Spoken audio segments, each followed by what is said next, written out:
Copper in the last couple of months has done great on charts, surging from a low of $8,800 a ton to almost $10,000 a ton in this month itself. The prices are holding at a two-year highs as markets anticipate a deficit in copper supplies in 2024. Prices have gained 12% in past 1 month and are up 25% since October 2023. Copper is a great investment story. It has supply-side challenges, concentrate tightness and restocking effect after a long manufacturing slowdown. Copper has been on an up move since China's smelters pledged to cut production by 10% on back of lower fees. Cobra mine in Panama, one of the largest open pit mines, stopped operations in December and has continued with the same stance in this year, as has been the case with a couple of other mines.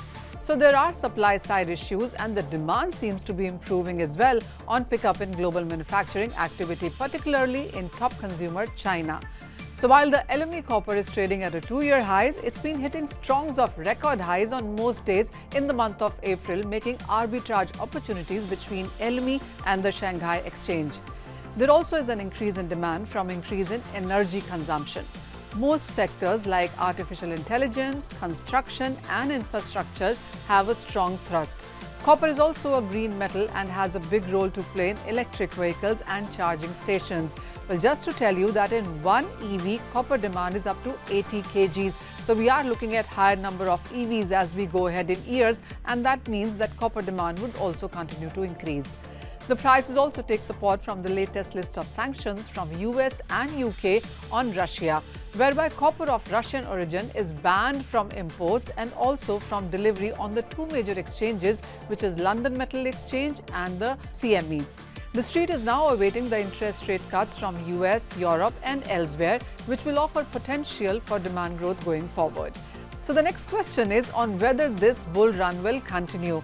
A more favorable answer seems to be yes, as there are supply-side concerns, demand from most avenues is increasing. So the reports from Bank of America and Citi expect a $10,000 a ton of a price in this year. Remember, all-time high for copper until now is at $10,800. These two bankers also believe that for the next year, you could be looking at record highs in cents of copper to the tune of $12,000 an ounce. That is exactly what most of the other Wall Street banks and brokerages seem to be believing, that copper is in a bull run and it's not going anywhere for the next 3 to 5 years at least.